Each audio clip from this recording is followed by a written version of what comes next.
sebenarnya kita ini sebagai orang tua itu hanya mampu mempersiapkan anak kita untuk menghadapi masa depannya. Jadi tidak usahlah khawatir tentang masa depan anak kita, sebab yang tanggung rezekinya adalah Allah Subhanahu wa taala. Yang jelas dasar-dasarnya kita sudah berikan kepadanya. Adapun ke depannya mau jadi apa dia ke depan, kita serahkan kepada Allah Subhanahu wa taala. Jadi tidak usah terlalu khawatir. Kau belajar agama, nak, kira-kira bagi suram masa depanmu, nak, kau hanya jadi penceramah. Assalamualaikum warahmatullahi wabarakatuh. Waalaikumsalam warahmatullahi wabarakatuh. Pemirsa Ruas TV yang semoga senantiasa berbahagia. Alhamdulillah, hari ini kita bertemu dalam satu segmen spesial. Dan insya Allah dalam segmen ini kita akan membahas beberapa topik-topik menarik bersama dengan narasumber-narasumber kita.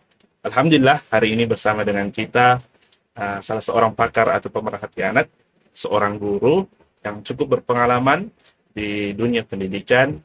Beliau adalah Dr. Askar Yaman, Hafizahullah, Ustaz. Assalamualaikum, Ustaz. Waalaikumsalam warahmatullahi wabarakatuh. Baru lagi ketemu, Ustaz. Iya. Setahun ya? Iya, Ustaz. Alhamdulillah, sehat-sehat selalu ya. Alhamdulillah, Ustaz. Baik, Ustaz. Jadi insya Allah hari ini kita akan mengangkat sebuah topik, Ustaz. Baik. Yang mungkin banyak menjadi keresahan para orang tua, Ustaz. Iya. Bagaimana caranya sebenarnya mencetak anak soleh. Dan mungkin kami akan mulai dengan satu pertanyaan, Ustaz. Baik, siap. Seberapa penting, Ustaz, anak yang soleh ini bagi kedua orang tua, Ustaz? Ya. Baik, bismillahirrahmanirrahim. Assalamualaikum warahmatullahi wabarakatuh. Alhamdulillah, wassalatu wassalamu ala rasulillah, amma ba'd. Jadi, kalau dari pertanyaan tadi, seberapa penting sebenarnya anak bagi orang tua, itu sebenarnya sangat penting sekali. Yang pertama adalah, anak itu kan adalah merupakan nikmat dari Allah. Tidak semua orang yang sudah menikah, itu diberikan nikmat berupa anak. Makanya, di saat kita mempunyai anak, bersyukurlah kepada Allah. Karena banyak sekali orang mempunyai anak, tapi tidak mendapatkan nikmat berupa anak itu. Kemudian yang kedua, anak ini sebenarnya kenapa penting? Sebagai tanda kesyukuran kita adalah dengan jalan membina, membimbing, mengarahkan dia. Kenapa? Karena anak-anak ini adalah merupakan pelanjut keturunan daripada keluarga. Tidak lama kita sebagai orang tua hidup di dunia, kita akan meninggalkan dunia ini, maka yang akan melanjutkan keturunan kita, itulah adalah anak-anak kita. Sudah berhasil orang tua kita membina kita, mendidik kita, untuk bisa menjadi orang tua seperti sekarang ini. Maka pertanyaan besarnya adalah, apakah mampu kita juga mendidik anak kita, untuk juga dia bisa mandiri, berkeluarga, ya, bersosialisasi dengan masyarakat, dan seterusnya. Kemudian yang berikutnya adalah anak ini bisa menjadi sumber kebahagiaan orang tua di dunia. Inilah pentingnya mendidik anak itu. Pentingnya memiliki anak itu.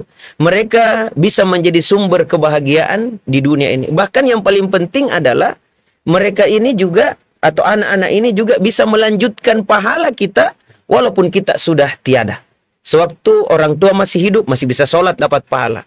Masih bisa mengaji dapat pahala. Tapi kalau sudah meninggal dunia, tak satu pun amal ibadah yang mampu lagi dia kerjakan. Namun tidak usah khawatir, sebab salah satu di antara hal yang dapat menyebabkan pahala kita terus mengalir, walaupun kita sudah tiada, itu adalah anak-anak kita. Kata Rasulullah, "Idza matal insan in qata amaluhu illa min salas.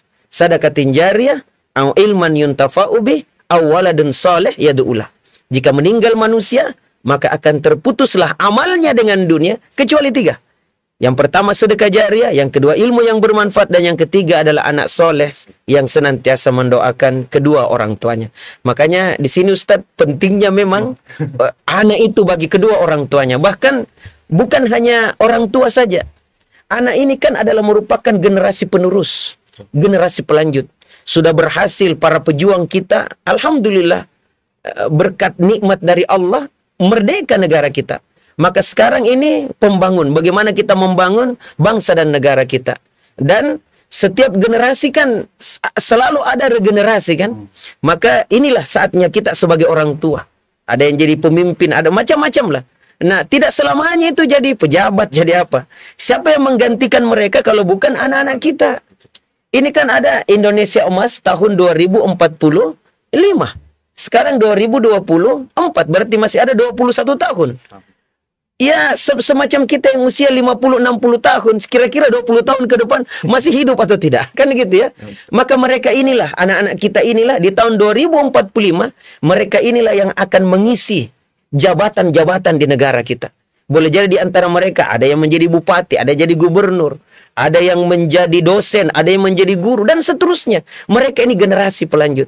Maka kalau kita tidak bina dengan baik sekarang ini, kita tidak rancang pembinaan itu, maka bagaimana bisa mereka berkiprah di masa yang akan datang? Gitu Ustaz. Baik Ustaz. Ya. Tadi Afwan Ustaz sempat sampaikan bahwa amal yang terus berjalan itu adalah anak-anak yang soleh. Anak-anak yang soleh. Ustaz. Tapi bagaimana dengan anak-anak yang tidak soleh Ustaz? Apakah ini justru berdampak dosa yang bagi orang tua atau gimana Ustaz? Jadi begini, kebaikan itu akan memberikan kebaikan juga kepada yang mengajarkan kebaikan. Tapi yang namanya keburukan juga, kalau kita ajarkan keburukan kepada orang, itu juga akan mendapatkan juga jariah daripada apa yang kita.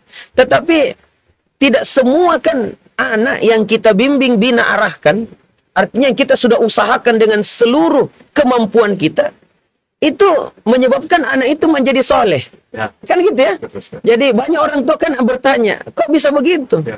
Ada contoh, anaknya Nabi Nuh saja, itu kan tidak mengikut. Artinya apa? Yang menyebabkan anak itu soleh atau tidak adalah Allah Subhanahu wa Ta'ala. Adapun kita orang tua hanya sekedar berusaha saja untuk menghantarkan mereka. Adapun pada saat kita menghantarkan mereka kepada kesolehan itu tidak seperti ekspektasi kita, tidak seperti harapan kita, maka kita kembalikan kepada Allah Subhanahu wa Ta'ala. Yang jelasnya kita sudah usaha. Makanya dalam ayat Allah berfirman begini, Kak Indra. Allah Subhanahu wa Ta'ala berfirman, ya ayyuhallazina amanu qu anfusakum wa ahlikum nar. Wahai orang-orang yang beriman, pelihara diri kalian, jagalah dari diri kalian, kemudian jagalah, peliharalah keluarga kalian dari azab api neraka. Penjagaan, pemeliharaan kepada mereka adalah tanggung jawab kita. Adapun berhasil atau tidak sesuai dengan apa yang kita harapkan atau tidak, maka kita kembalikan semuanya kepada Allah Subhanahu wa Ta'ala. Yang jelasnya kita laksanakan tanggung jawab kita saja. Adapun ke depannya, ya tidak usahlah kita anukan. Kita kembalikan semuanya kepada Allah Subhanahu wa Ta'ala. Dan hebatnya ini Kak Indra, bahwa di saat anak itu mungkin tidak seperti apa yang kita harapkan. Dari kecil kita ajarkan dia di TKTP atau di pesantren lah misalnya. Tetapi setelah selesai dari pesantren, kok tidak seperti anak-anak yang lain. Kok ibadahnya juga malas, anunya juga dan seterusnya. Jangan putus asa. Teruslah berusaha untuk membimbingnya. Teruslah berusaha untuk menegurnya. Teruslah berusaha untuk menyampaikan kebaikan.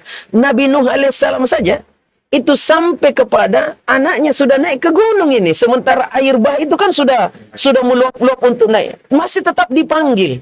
Masih tetap disuruh. Jadi kita sebagai orang tua, jangan pernah putus asa dalam membina anak-anak kita. Jangan pernah putus asa. Kalaupun nantinya tidak seperti itu, maka sudahlah. Yang jelasnya kita sudah menjalankan tanggung jawab dan amanah dari Allah Subhanahu wa Ta'ala. Nah, kalaupun dia berhasil, walhamdulillah, itu adalah merupakan nikmat juga dari Allah Subhanahu wa Ta'ala. Bukan berarti tidak berhasil pembinaan kita, tidak. Kita sudah melaksanakan tanggung jawab kita, amanah kita. Adapun hasilnya kita serahkan kepada Allah. Gitu Ustaz. Nah, Ustaz. Kan sekarang orang tua Ustaz mungkin merasa kurang paham tentang agama, sehingga mereka sebagai alternatif untuk mengajarkan anak-anak agama itu adalah melalui pesantren. Sementara yang lain juga berharap anaknya bisa, tapi tidak semua mampu Ustaz. Ada yang keluar. Namun harapan atau persentase untuk menjadi soleh itu kan secara pandangan orang kan lewat pesantren. Nah, bagaimana dengan orang-orang awam? Baik, jadi begini. Tanggung jawab untuk mendidik anak itu langsung amanah pada orang tua. Jadi tadi itu kan anak adalah merupakan nikmat. Tapi ingat, dia juga adalah merupakan amanah dari Allah yang nantinya akan dimintai pertanggungjawaban.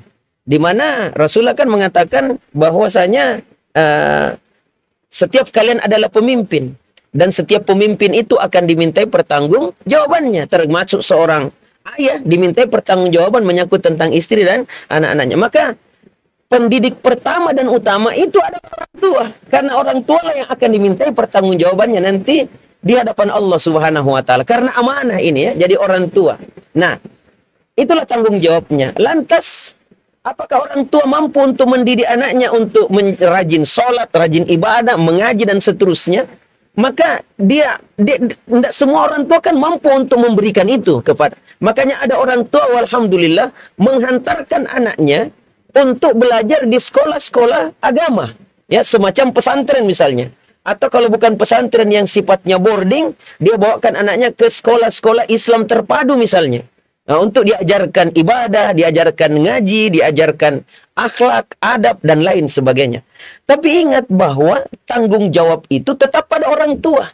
Adapun guru, pesantren, sekolah hanya sekedar membantu saja. Sehingga orang tua juga tetap bertanggung jawab. Maka diantarkanlah anaknya ke situ.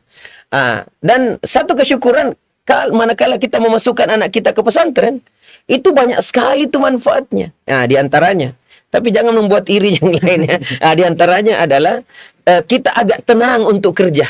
Karena anak kita tinggal 24 jam dan ada yang menjaganya di situ.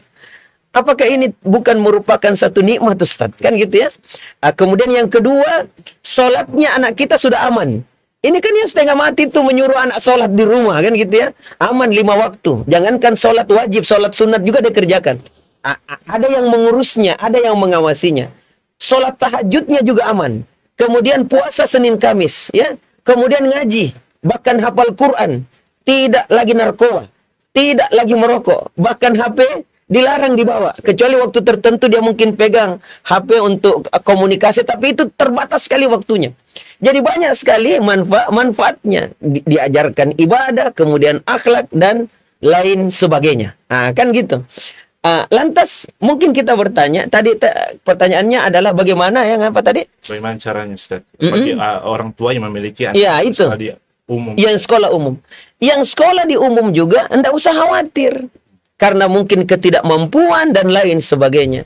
Betapa banyak orang-orang yang sekolah di sekolah umum, anak-anaknya sekolah di sekolah umum, justru menjadi orang-orang yang luar biasa. Ya.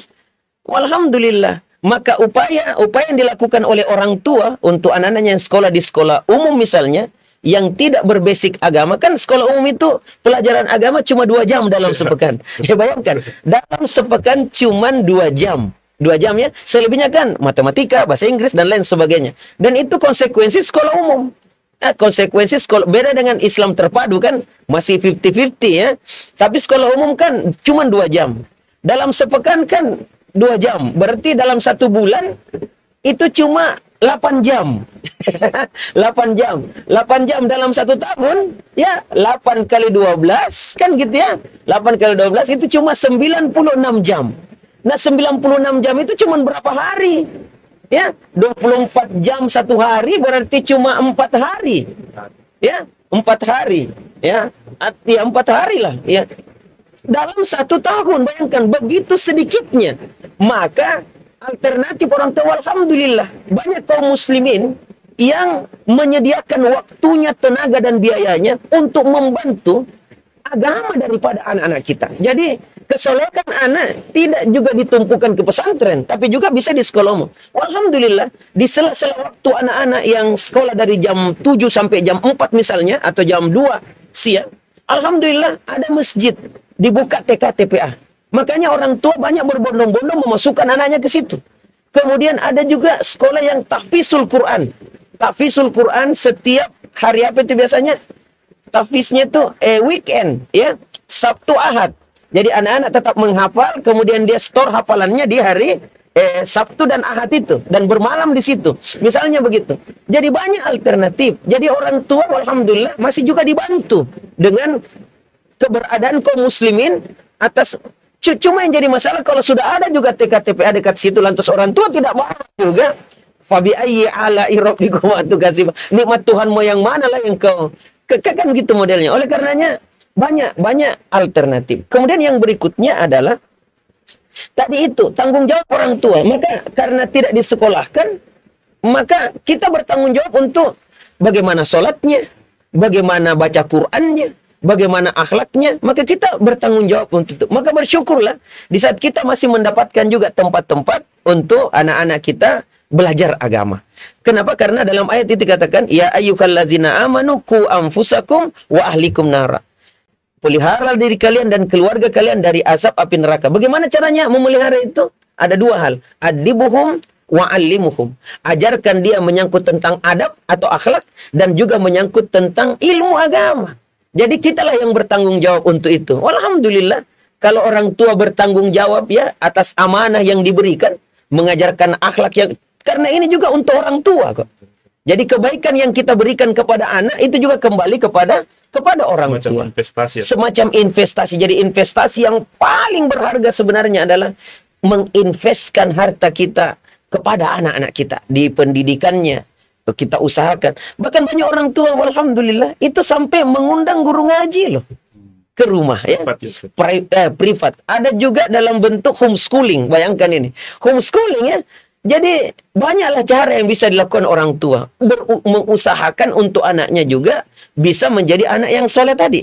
Yang nanti kalau meninggal dunia, mereka inilah yang akan melanjutkan pahala untuk orang tuanya. Bayangkan, kalau anak sholat dapat pahala, orang tuanya dapat pahala. Kalau anak ngaji dapat pahala, orang tuanya juga dapat pahala. Kenapa dapat pahala? Atas usahanya, atas kerja kerasnya. Bapak ibu juga yang punya anak di pesantren, ya jangan hanya ongkang-ongkang kaki saja. Bantulah dia dengan, ada dua itu, 2D, duit dengan doa. Bantu juga dengan doa, bantu juga dengan, ya dia juga butuh hidup kan gitu. Bantu dia. Dan para orang tua juga bantu anak-anak kita juga dengan doa kepada Allah Subhanahu wa taala. Seberapa mampu kita untuk membina anak kita, jamaah sekalian, itu pasti terbatas. Lantas bagaimana caranya? Kita tengadahkan tangan kita ya, berdoa kepada Allah untuk bagaimana anak-anak kita juga rajin taat ibadah kepada Allah. Bayangkan, sampai Nabi Ibrahim saja kan berdoa kepada Allah. Rabbi ja'alni muqimus shalah wa min zurriyati rabbana wa taqabbal du'a. Ya Tuhanku, jadikanlah aku beserta dengan anak cucuku orang-orang yang senantiasa mendirikan salat. Bahkan beliau juga berdoa, Rabbi habli minas salihin. Ya Allah, jadikanlah keturunanku itu keturunan yang saleh. Artinya, bantu dengan doa. Selain usaha, bantu dengan doa kepada Allah dan juga senantiasa mengajarkan kepada mereka, membimbing mereka, bahkan menyuruh mereka. Wa'mur ahlaka bis-shalah. Perintahkanlah kepada keluargamu untuk menunaikan yang namanya salat itu. Jadi gitu, Ustaz. Nah, ya. Ustaz.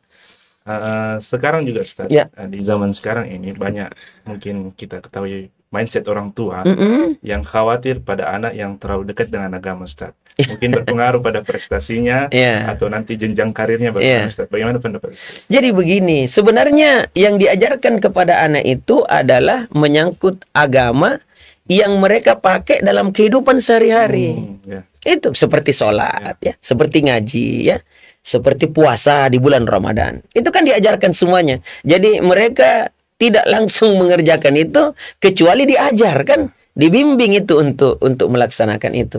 Seperti misalnya adab makan, ya, masuk WC, berbakti pada orang tua, kemudian bagaimana bersosialisasi, jangan membuli temanmu karena kita makhluk sosial. Hati-hati mengucapkan kata-kata kotor, kata-kata dusta, atau mencela, menghina dan lain sebagainya. Inilah yang kita usahakan itu, ya. Adapun kekhawatiran, misalnya kalau dia dekat agama, apa tadi tuh? Kalau dia dekat agama, khawatir tidak berprestasi, tidak demikian. Justru semua anak itu harus diajarkan ilmu dasar ini. Mau jadi apapun dia ke depan, tetap dia bawa agamanya. Wajib, Ustaz. Wajib. Makanya disebut fardu ain. Jadi ilmu agama yang dimaksud, ilmu itu kan ada dua. Ada yang fardu ain, ada yang fardu kifayah. Fardu ain itu wajib dia pelajari, wajib dia laksanakan juga. Inilah ilmu agama itu yang dia pakai dalam kehidupan sehari-hari. Adapun yang namanya fardu kifayah, kalau sudah ada orang mempelajarinya, maka kita yang tidak mempunyai passion di situ atau tidak mempunyai kecenderungan di situ, kita sudah gugur kewajiban. Bukan berarti kalau saya tidak jadi dokter, saya berdosa misalnya. Tapi kan itu ilmu wajib dipelajari. Ini namanya fardu kifayah. Kalau sudah sebagian orang sudah berada di situ, maka kita sudah gugur kewajiban. Tetapi yang namanya fardu ain, wajib semuanya. Wajib semuanya. Maka walaupun dia jadi dokter nanti ke depan, tetap dia sholat. Apakah kalau sudah jadi dokter atau profesor sudah berhenti sholat? Kan tidak. Tetap mau jadi apapun dia ke depan, tetap dia sholat, tetap dia puasa, tetap dia ngaji, tetap dia berbakti pada orang tua. Tetap kalau makan pakai tangan kanan, bukan berarti seenak-enaknya saja. Kan gitu modelnya. Maka inilah yang kita ajarkan. Jangan, ini juga bukan namanya dikotomi, tapi kewajibannya. Makanya saya biasa bilang bahwa bersyukurlah kita ini karena kita mempelajari agama semenjak kecil. Diajarkan oleh guru-guru agama kita. Ya, berlebih kurang lah yang diajarkan ya. Kan begitu modelnya.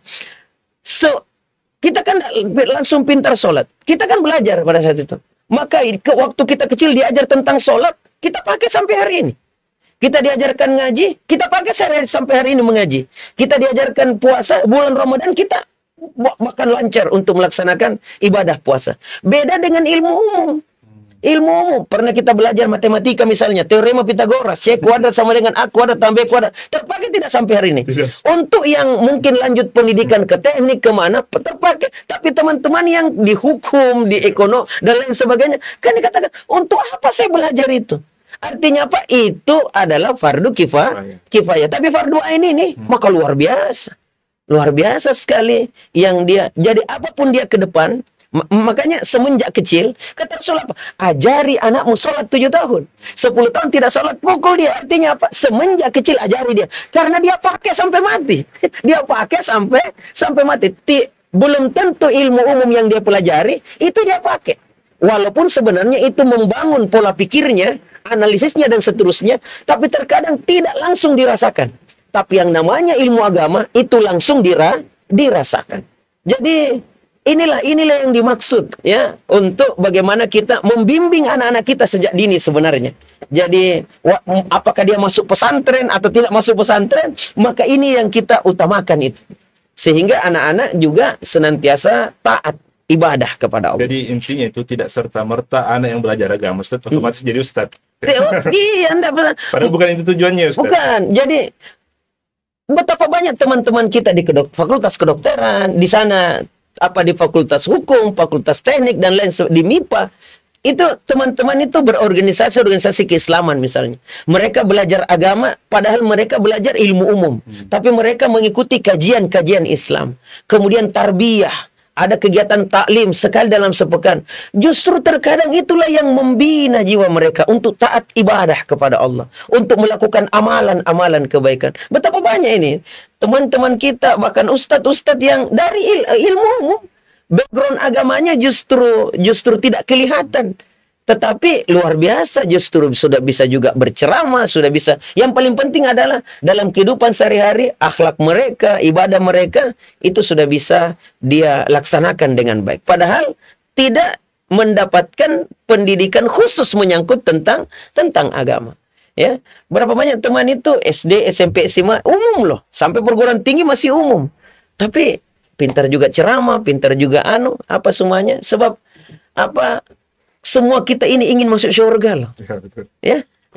Kuncinya kita semuanya kita ingin, dan Quran itu diturunkan bukan hanya untuk sekolah agama loh. Ya. Bukan hanya untuk pesantren loh, tapi untuk kita semuanya. Jadi kalau tidak mampu untuk belajar di situ, ya, maka ada kesempatan banyak di tempat-tempat yang lain. Bahkan sekarang dengan media yang ada luar biasa, lewat YouTube, lewat apa lagi, macam-macam lah media yang ada, yang mengeluarkan berbagai macam hasil atau ceramah-ceramah, kajian-kajian, itu pembelajaran. Seperti misalnya Ruas TV ya, bukan hanya taklim saja, tetapi diajarkan juga mengaji, bagaimana makharijul huruf, diajarkan juga tentang akhlak misalnya, ada juga tafsirnya, ya. Jadi banyak sebenarnya, tinggal kita sekarang. Makanya nanti di akhirat kelak, dengan begitu luasnya kesempatan untuk belajar agama, lantas kita tidak mengambilnya, maka inilah yang menjadi masalah yang sangat besar. Sudah semacam kayak prasmanan lah, yang mana yang kau mau ambil itu. Kau mau belajar tentang ekonomi Islam? Ada. Kau mau ingin belajar tentang masalah bagaimana membersihkan jiwa? Ada. Kau ingin belajar tentang retorika dakwah? Ada. Bagaimana? Banyak sekali. Sehingga tinggallah kita untuk bagaimana memanfaatkan sarana, prasarana, dan kondisi umat Islam memang yang sangat-sangat menginginkan. Bukan hanya untuk dirinya saya, tapi juga orang lain itu mendapatkan kemanfaatan daripada ajaran agama ini. Gitu. Nah, Ustaz. Tadi Ustaz sempat katakan bahwa anak yang berumur 7 tahun belum sholat itu dipukul, Ustaz. Nah, pertanyaannya, di usia berapa, Ustaz? Usia emas untuk mengajarkan anak-anak. Ini, ya penting ini. Sebenarnya usia emas itu mulai dari sebelum anak itu lahir. Makanya ada kata-kata hikmah yang mengajarkan, ajari anakmu 25 tahun sebelum dia lahir. Artinya apa? Kita dulu yang belajar. Jadi kita sebagai calon orang tua yang belum menikah, itu belajar. Bagaimana nantinya kalau berumah tangga dan punya anak, kita siap untuk membina anak-anak kita. Maka ya mulailah belajar gitu ya. Belajar, menuntut ilmu. Dan orang tua juga ajari anak-anak itu. Untuk bagaimana bisa nantinya bisa mandiri. Bisa bersosialisasi dengan masyarakat. Itu jadi salah satu di antara tanggung jawab orang tua adalah bagaimana menghantarkan anaknya untuk bisa mandiri. Jangan jadikan generasi-generasi cengeng. Ya, jangan. Sebab berapa lama kita bersama dengan dia? Tidak lama. Boleh jadi kita meninggalkan dia karena meninggal dunia, atau boleh jadi dia yang akan meninggalkan kita karena lanjut pendidikan. Makanya orang tua harus mempersiapkan sejak dini itu anak-anaknya dari kecil. Dari kecil makanya yang dibutuhkan itu yang pertama adalah keteladanan. Jadi teladan dulu. Jadi mulai dari kecil anak-anak. Kalau kita ingin anak kita rajin sholat, maka yang paling pertama rajin sholat adalah orang tuanya. Jadi masih kecil, masih bayi, itu kan masih kita anggap belum mengerti, tapi sebenarnya mereka sudah mulai memperhatikan kita. Jadi senantiasa berulang-ulang itu sholatnya, kita sholat, kita ngaji di sampingnya, kita berkata-kata yang baik dan benar. Maka pelan-pelan seiring waktu di usianya 1 tahun, 2 tahun, dia mulai ikut-ikutan dengan kita. Ikut dengan kita juga ambil air wudhu, walaupun mungkin kondisinya tidak sesempurna orang dewasa, sholatnya juga rukunya mungkin langsung terlentang dan seterusnya, tidak ada masalah. Kan itu keteladanan. Jadi kemudian kita membiasakan dia. Seterusnya begitu. Nah, di usia 7 tahun, kenapa Rasulullah mengatakan di usia 7 tahun? Rupanya hikmahnya adalah usia 7 tahun itu motorik kita itu sudah sempurna. Kalau kita ruku, sujud itu sudah sempurna. Tidak sesempurna anak usia 3 tahun atau 4 tahun. Sudah sempurna, ambil air wudhu juga sudah bisa sempurna. Bahkan kalau kita bawa ke masjid anak 7 tahun, itu cenderung itu sudah tidak main-main lagi. Fokus ya. Fokus. Bahkan kalau dia main-main, langsung kita katakan, dia paham, oh harus kita diam. Beda dengan anak usia 2-3 tahun kalau datang ke masjid, biar kita, dia tidak ngerti. Makanya yang diantarkan ke masjid itu anak-anak yang memang sudah bisa diberitahu bahwa tidak boleh ribut nak ya. Harus konsentrasi nak ya. Usia 7 tahun itu. Di sinilah proses diajarkan. Diajar dia semuanya. Pengajaran yang baik. Jadi 0 sampai 6 tahun itu anak diibaratkan seperti raja. Raja. Tadi saya lihat ada teman itu, dia bawa anaknya ke sekolah, ya, teman guru ini. Anaknya masih berapa tahun? 2 tahun. Itu dia kasih makan. Ya, dikasih makan. Artinya disuapi. Bahasa Bugisnya ditimpu ya. Disuapi dia. Adakah raja disuapi, Ustaz? Bahkan lebih tinggi dari raja ini. Mau buang air besar diceboki misalnya, mau tidur digendong. Luar biasa. Tapi jangan sampai sepanjang hidupnya kita kasih begitu. Kasihan dia. Kenapa? Karena dia harus mandiri nanti. Maka di usia 7 tahun, ajarkan kemandirian kepada anak. Jadi termasuk makan, buang air besar, mandi, dan seterusnya. Keterampilan-keterampilan yang sederhana, ajarkan dia. Kenapa? Karena kalau kita tidak ajarkan sejak dini kepada mereka, kapan lagi mereka mampu untuk mandiri, untuk bisa bagaimana menghantarkan dirinya sukses di masa depan. Jadi begitu sebenarnya. Jadi termasuk puasa. Ajari. Jangan langsung dipukul. Masa kita jadi tukang pukul di rumah ya. Mentang-mentang baru dengarkan ceramah langsung, awas kau, saya pukul kamu. Ajari dulu. Ajari. Dan kita ajari itu kan berulang-ulang. Ya, berulang-ulang kita ajari sehingga dia sampai kepada kemampuan. Bayangkan ya, Kak Indra, diajari sholat 7 tahun, 10 tahun tidak sholat, pukul. Karena anak-anak masih takutlah dengan orang tua. Ini kalau dia terbiasa sholat sampai dengan akil balik, 12-13 tahun, sebenarnya kan sebelum akil balik tidak ada kewajiban dia sholat. Kan begitu. Yang ada kewajiban setelah akil balik. Maka sewaktu baru dia lahir sampai dengan sebelum akil balik, inilah yang kita biasakan. Sehingga di saat sudah masuk taklif, pembebanan kepadanya untuk ibadah kepada Allah, dia langsung running. Dia langsung mudah untuk melaksanakannya. Bukan lagi sebagai pelajaran. Tidak bertanya lagi karena sudah terbiasa dan sudah dibiasakan untuk itu. Sehingga mudah sekali dia laksanakan ibadah. Yang jadi masalah sekarang adalah karena nanti akil balik baru dia suruh anaknya sholat. Gimana caranya? Jadi gitu. Mudah-mudahanlah ada namanya prabalik, ada namanya pasca balik. Jadi prabalik kita mempersiapkan dia. Pasca balik, wah, sama dengan sekarang. Ini kan bulan Rajab, Ustaz ya. Sya'ban, kemudian Ramadan. Ramadan kan bulan yang sangat istimewa. Tapi untuk sampai ke situ, mari kita biasakan di bulan Rajab ini. Ya, bulan Rajab itu bulan untuk apa? Menanam ya. Menanam. Kemudian bulan Sya'ban, bulan untuk bagaimana kita memelihara. Bulan Ramadan itu adalah merupakan bulan untuk kita memetik buahnya. Jadi rajinnya kita ibadah di bulan Ramadan itu disebabkan karena persiapan kita dari bulan Rajab, Sya'ban, bahkan sebelum bulan Rajab kita sudah mempersiapkan diri kita sehingga pada saat masuk waktunya untuk kita betul-betul memang sudah sampai untuk melaksanakan ibadah, kita sudah siap dengan segala hal yang memudahkan kita dalam ibadah kepada Allah. Begitu. Baik Ustaz, tadi kan sempat itu yang dibahas adalah garis startnya Ustaz. Ya. Nah, bagaimana garis finishnya Ustaz? Sampai kapan ini orang tua punya tanggung jawab untuk mengajarkan agama? Baik. Jadi gini, mengajar anak itu kan sepanjang hayat itu. Belajar itu sepanjang hayat. Ya, dari buayan sampai ke liang lahat. Nah, jadi begini. Setiap orang tua itu mempunyai kewajiban itu dari baru lahir sampai dengan sebelum akil balik. Maka pada saat akil balik, itu sudah dia berkewajiban untuk melaksanakan perintah dan menjauhi larangan. Kapan lepas tanggung jawab orang tua dalam pembinaan anaknya itu? Untuk anak perempuan itu mulai dari lahir sampai dengan sebelum menikah. Semuanya tanggung jawab orang tua. Kapan tanggung jawab ini lepas? Pada saat anak sudah ijab kabul. Jadi sudah nikah.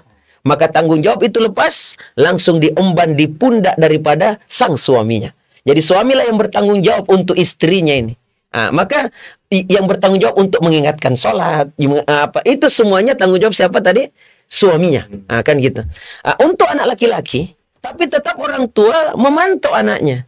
Tetap dalam pembinaan dia. Cuma tanggung jawabnya kepada Allah, itu kan sudah lepas. Diemban di pundak daripada sang suami.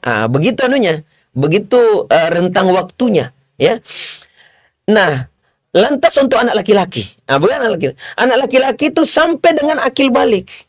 Jadi kalau dia sudah akil balik itu tanggung jawab dia anak itu, tapi tetap juga orang tua memantaunya. Makanya dihantarkan anak-anak laki-laki itu untuk bisa mandiri, untuk mudah untuk bertanggung jawab terhadap dirinya, karena dia nantinya akan bertanggung jawab untuk istrinya dan anak-anaknya. Jangan terus dianut, jangan terus dimanja anak-anak. Apalagi kalau dia anak laki-laki. Ya, biarkan dia untuk bagaimana memegang amanah, bertanggung jawab. Semuanya adalah untuk masa depan mereka. Ya. Baik. Tadi sempat Ustadz sebutkan bahwa orang tua masih bertanggung jawab untuk memantau Ustadz. Memantaunya ini dalam bentuk apa Ustadz?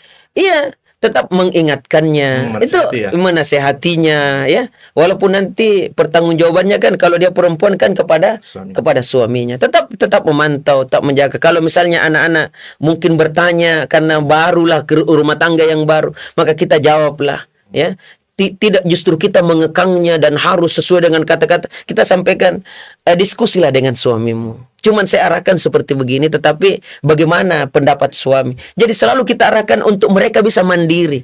Tidak berada di ketiak kita terus ya. Seakan-akan tidak bisa kamu lepas. Itu. Jadi dalam ranah itu Ustadz, orang tua masih bisa ikut campur. Masih bisa ikut campur, masih bisa ikut untuk menasehati, membimbing dia. Kan Rasulullah juga demikian. Terkadang Siti Fatimah itu setelah menikah dengan Imam Ali, itu kan mengeluhkan bahwa beliau minta untuk disediakan pembantu karena tangannya sudah sakit-sakit, kemudian apa semuanya. Tapi kan Rasulullah mengarahkan kan untuk baca zikir ya, zikir yang enteng, yang mudah untuk dia lakukan. Itu kan tetap anak itu masih butuh pengayoman, masih butuh untuk mendapatkan bimbingan. Maka kitalah orang tua yang membimbingnya karena kita mempunyai pengalaman ya, pengalaman. Walaupun nantinya pengalaman yang dia juga dapatkan tidak seperti apa yang kita dapatkan, maka minimal yang kita sampaikan adalah sebagai sumber referensinya. Jadi ada referensinya untuk kalau dia punya masalah atau jangan langsung dibuang Ustaz, tidak bisa. Tetap dia dalam tanggung jawab. Kenapa? Karena dia adalah merupakan darah daging kita, dia adalah merupakan anak kita, keturunan kita, maka kita juga tetap masih bertanggung jawab. Tapi bertanggung jawabnya ini maksudnya dalam sisi pembinaannya. Adapun tanggung jawabnya ada yang paling utama adalah kepada Allah, itu pada suaminya. Ya. Kalau misalnya Ustaz tadi sempat disebutkan bahwa ada perbedaan antara laki-laki dengan perempuan dalam masa pembimbingan orang tua Ustaz. Nah, kalau misalnya tingkat kesolehannya Ustaz, bagaimana anak perempuan itu disebut soleha? Bagaimana tuh anak laki-laki disebut soleh? Apakah sama laki-laki dan perempuan? Jadi begini, tingkat kesolehan itu kan, ya Allah, ini tergantung daripada ketakwaan daripada anak itu. Artinya di saat dia telah melaksanakan ibadah, ya, telah melaksanakan perintah Allah, menjauhi larangannya, itu terletak kesolehan di situ. Dasarnya sudah cukup. Iya, dasarnya sudah cukup. Yang kita dituntut orang tua kan dasar-dasar memang. Dasar-dasar agama, dasar. Yang mengembangkan nanti itu adalah anak. Yang mencari itu adalah anak. Di sekolah, guru hanya mengajarkan tentang, di SD ya, guru mengajarkan tentang bagaimana membaca, menulis. Adapun yang mengembangkan nanti itu adalah anak. Sesuai dengan bidang keilmuan masing-masing. Jadi, dia menambah pengetahuannya, pemahamannya lewat membaca, lewat menulis, lewat mendengarkan. Tetapi yang memberikan dasar kan guru-guru ini. Nah itu. Jadi kita sebagai orang tua seperti begitu. Adapun yang mengembangkan nanti adalah anak. Tidak harus kita terus yang berada di sampingnya. Biarkanlah dia berusaha. Sama seperti kalau belajar naik sepeda misalnya. Awalnya kan kita dampingi, kita pegang dari belakang. Tapi kalau kita pegang terus itu kan tidak bisa juga dia. Tetapi pelan-pelan kita lepas. Akhirnya dia mampu mandiri. Setelah mampu mandiri, bukan lagi dalam jangkauan kita, bahkan berkilo-kilometer lagi jauhnya dia bawa sepeda itu misalnya begitu. Itu semuanya adalah merupakan hal yang baik untuk anak-anak kita. Jadi tingkat kesolehannya ya tergantung lagi daripada anak itu. Yang penting dasar-dasarnya. Dasar-dasarnya kita sudah sampaikan. Dan hampir sama ya Ustaz. Iya, laki-laki dengan kalau adalah perbedaan. Kalau misalnya perempuan seperti misalnya menutup aurat, ya, menutup aurat, tutup aurat tak, ya, apalagi kalau kita sudah akil balik, karena sudah ada taklif pembebanan kepadamu, ya, menutup aurat, kemudian mengajarkan keterampilan dasar karena dia nanti akan menjadi seorang istri, gitu ya, ibu, kemudian dia akan menjadi seorang ibu bagi anak-anaknya. Maka bagaimana kalau nanti kamu punya anak, lantas akhlakmu seperti begini, kan gitu modelnya. Jadi tetap kita arahkan dia. Laki-laki juga demikian. Laki-laki kita ajarkan bagaimana dia bisa bertanggung jawab, mempunyai keterampilan khusus misalnya untuk bagaimana dia mengembangkan di masa depannya. Semuanya begitu yang kita berikan kepada anak-anak kita. Ya. Nah, Ustaz. Sekarang juga Ustaz, ada mindset atau ada pandangan orang tua atau teman orang tua Ustaz, ketika melihat anak yang patuh, anak yang soleh, anak yang nakal tidak soleh Ustaz. Jadi begini, setiap orang tua itu pasti diuji oleh Allah lewat jalur anak-anaknya. Kalau orang tua punya anak, pasti Ustaz. Pasti. Mana ayatnya Ustaz? Ya, wa'lamu annama amwalukum wa auladukum fitnah. Ketahuilah bahwa sesungguhnya hartamu dan anak-anakmu itu adalah merupakan ujian bagimu. Jadi harta itu ujian, anak juga ujian. Jadi kalau kita melihat misalnya ada anak tetangga, solehnya, rajinnya, patuhnya, mungkin kita mengatakan, aduh, andaikan dia itu anakku. Artinya itu anak tidak langsung seperti begitu. Pasti orang tuanya diuji juga untuk sampai dia ke situ. Makanya kita bertanya kepada orang tuanya, bagaimana caramu mendidik? Jangan lihat ujungnya, tapi lihat bagaimana perjuangannya. Prosesnya. Sama seperti kalau ada orang yang kaya ya, langsung kita katakan, wih, Hebatnya, bahagianya. Belum tentu itu dia sampai, kalau kita tanya dia, bagaimana caranya sampai dia mendapatkan seperti itu, maka dia akan menceritakan kepada kita bagaimana sulitnya dia berjuang untuk sampai ke situ. Jadi semuanya adalah merupakan ujian dari Allah Subhanahu wa taala. Adapun yang misalnya anaknya sulit untuk diatur, itulah kesempatan Anda mendapatkan pahala yang sangat besar. Pahala. Kenapa Allah berfirman, la yukallifullahu nafsan illa usaha. Allah itu tidak akan pernah membebani beban kepada satu kaum melebihi kemampuannya. Artinya Allah mendatangkan anak itu untuk kita itu sebagai ujian. Jadi semakin kita bersabar menghadapinya, membimbingnya, mengarahkannya, maka kita akan mendapatkan pahala yang sangat besar. Kenapa? Karena setiap hari harus kita suruh, harus kita apa. Sepanjang kita sabar, insya Allah itu akan berbuah indah. Dan ingat, anak-anak itu biasanya lah begitu, ya. Biasanya tidak seperti apa yang kita harapkan. Mungkin dia tidak mau lakukan apa semuanya. Bahkan ada fase-fase tersendiri. Ada fase tersendiri. Seiring dengan perjalanan waktu, suatu ketika nanti akan dia sadar, oh iya, betul ya. Apa yang selama ini dibiasakan orang tua saya, waduh, baru saya rasakan sekarang setelah saya menjadi orang tua. Rupanya tidak semudah itu. Aduh, kenapa dulu saya? Kan begitu. Maka akan ada yang namanya keinginan untuk memperbaiki diri. Bahkan dia inginkan generasi berikutnya itu harusnya jauh lebih baik daripada yang saya rasakan, yang saya dapatkan selama ini.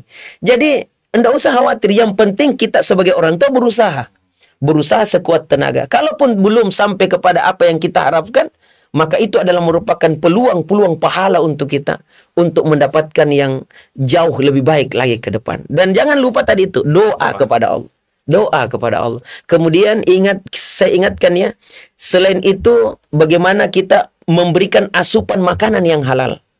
Carikan harta yang halal. Sebab badan yang tumbuh dari makanan yang haram, ini juga sulit untuk mendapatkan kebaikan. Maka carikan dia. Kita sebagai orang tua itu mempunyai kewajiban untuk mencarikan nafkah, tapi nafkah yang halal. Harta yang halal. Asupkan makanan yang halal, minuman yang halal, insya Allah mudah untuk dikabulkan doa kita. Berpengaruh ya. Berpengaruh karena doa apa? Yang namanya makanan haram itu, harta haram, itu sangat-sangat berpengaruh terhadap kita. Termasuk doa kita. Bayangkan, kata Rasulullah, ada seseorang yang melakukan perjalanan yang jauh. Rambutnya kusut, pakaiannya kusut. Kemudian dia menengadahkan tangan, saya berdoa, ya Rob, ya Rob. Ya Tuhanku, ya Tuhanku. Bayangkan, ini kan kesempurnaan doa untuk diterima sudah dia lakukan. Dalam perjalanan. Safar. Kemudian pakaiannya kusut, bajunya kusut. Artinya, dalam salat istisqa itu kita disuruhkan memakai pakaian yang sederhana ya. Kerendahan diri. Sudah rendah ini ya. Kemudian yang berikutnya dia menengadahkan tangan. Berdoa. Artinya kepada Allah ini, bukan kepada yang lain. Kemudian dia sebutkan asmaullah, ya Rob, ya Rob. Sudah sempurna 4. Tapi apa kata Rasulullah? Bagaimana caranya doanya bisa diterima? Kalau makanannya berasal dari makanan yang haram, minumannya berasal daripada minuman yang haram, dan apa yang dia pergunakan berasal dari mata pencaharian yang haram. Jadi bagaimana caranya doanya bisa diterima? Jadi kalau kita dapatkan harta kita dari jalan yang haram, lantas kita doakan kebaikan anak kita, bagaimana caranya doa kita bisa diterima? Apalagi anak-anak kita yang tumbuh kembang dari situ. Jadi itu. Coba lihatlah anak-anak yang tidak bisa diatur apa semuanya, bahkan menyusahkan orang tuanya. Salah satu di antara penyebab utamanya adalah menyangkut tentang harta yang haram. Kemudian yang berikutnya adalah lingkungan. Carikan lingkungan yang baik. Jadi kita ajarkan kebaikan kepada anak kita di rumah, hati-hati dengan di luar rumah. Ya, siapa sih yang ingin anaknya narkoba misalnya? Tapi kenapa ada anak narkoba? Gara-gara siapa itu? Gara-gara lingkungan.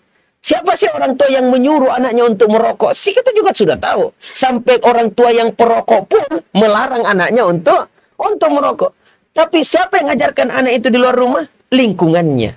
Kan gitu. Tidak ada itu orang tua menginginkan anaknya menjadi pencuri misalnya. Ya, pemabuk misalnya.